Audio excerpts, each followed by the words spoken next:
Thanks for everybody for being here.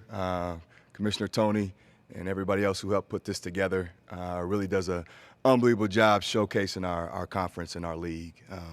Really excited for our program and the stage that we're at here beginning year 3. It's a process, and I think where we're at right now with our players, our team, our continuity, our staff, is a reason for me to be really, really excited going forward. And it starts here in a few weeks. I think we took a lot from last year. It was something that due to some significant injuries, we had young guys that got valuable experience that were able to play. And that not only is going to help them, but help our team this year. We've got Dawson Garcia, who will be returning for us, and this will be the first time in his career where he's been able to, back-to-back seasons play for the same coach and have the same offensive and defensive schemes, and that will help our program.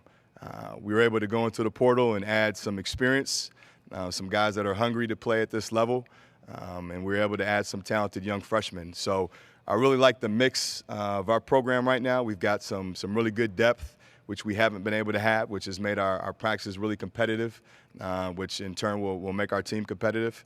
And just really excited to get going with this crew. They've been a really fun group to coach. With that, I will take any questions. Thank you, Coach. We'll open the floor now for questions for Coach Johnson.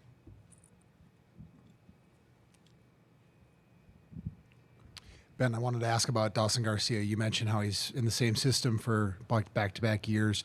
What sort of things do you feel like he can improve on? Obviously, he's an all-league type player, but kind of that familiarity, and then how do you feel like you can use him knowing his full skill set?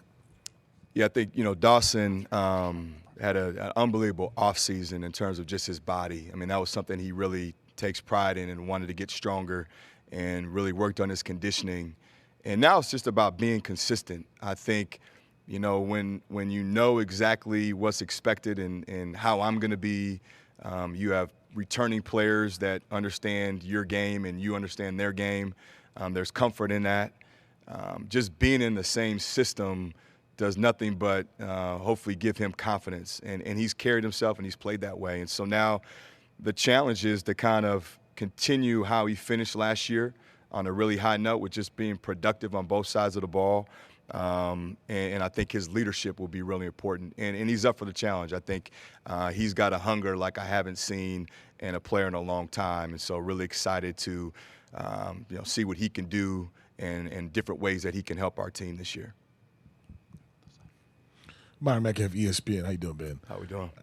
What would success look like for you, and what's the message been to the team so far about that? We talk about that a lot. And, for us, interesting enough, I think every program, when you're trying to build and grow, has different stages and steps that it has to take to sustain success. And for us, it really started in the offseason, to be honest with you, with our academics. And our guys knocked it out the park.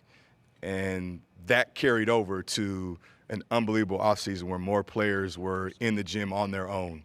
And then that translates to competitive practices. And I think it goes hand in hand. And I think, we have to understand, who we are and where we're at, and every detail matters. And that's why I say if you're really good and your stuff is tight academically, your stuff's tight socially, well, I know you're going to be the guy that's in the gym and watching and getting extra film and getting extra shots. And to have that kind of from top to bottom in our program, that's the first part of winning, and then it's just worried about today and having a really good practice today. And I think our key is within those finding little victories. I think that's the one thing that I've pressed on our team is now that we have some depth, we have experience, we have returners, we got to figure out what it means to win and how you win. And that's just an everyday process, and we'll worry about that as each day presents itself. Marcus Fuller, Star Tribune. Ben, can you a two-part question? One, can you talk about the Big Ten tournament, men and women being here in Minneapolis? And the second question would be, this is your third year with the program, and you have your third starting point guard coming up from the transfer portal. What are the challenges with that, and how are those two point guards establishing themselves? No, good question. Really excited to host the Big Ten tournament from the men's standpoint. I think it's a unique opportunity for our fan base to really be able to be impactful, hopefully for us, and it's a chance for them to obviously some really good basketball.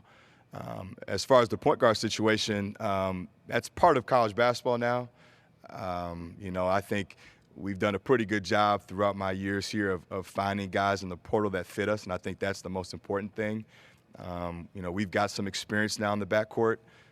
We've got a freshman in Cam Christie that isn't your prototypical freshman. He's a mature young man, and so you hope you can fall back on that experience, although it might not be under me or in our league. When you have older guys that have been through it, that have played at a high level, and have played meaningful minutes in college basketball, I do think that translates. And so we're excited about what we're able to do this year coming up with our backcourt as well as with everybody else. Front row here. Charles Holman, Minnesota Spokesman Recorder. Coach, you opened up the season, your first game of the exhibition against a black coach. Both of you are the most tenured coaches in Minnesota colleges. Then you open up the regular season with Bethune-Cookman, then you have another HBCU, then you have two coaches in the conference. How important that is in your eyes that fans and media can see black coaches leading their teams that's not HBCUs, so to speak?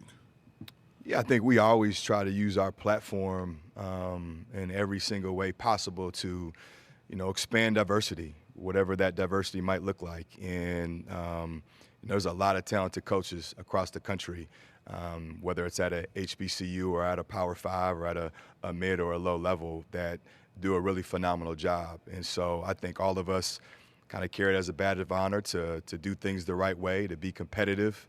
I think we're excited for opportunities to showcase that and to kind of push the narrative and push the envelope and open eyes that regardless of what that diversity might look like, that there's a lot of people that are capable of performing and being really good coaches at any level. Second row on your left. Kane Robb, Locked On Golden Gophers. Pharell Payne, a young sophomore. What are your expectations for him in taking that year 2 leap for this program this year? I've really high expectations of Pharell. I think, again, last year there were a number of times when I told him, like, it's not going to get harder than it is right now. To go against the likes of Hunter Dickinson and Edey, Stephen Kroll, you can go down the line. As a true freshman, as an 18-year-old on a young team, it's only going up from where he was at. And so I think he needs to have confidence in that. And to get the experience that he got, to be thrown to the fire, I think that's the best teacher. He's not a typical sophomore like the other two guys in Braden and Josh.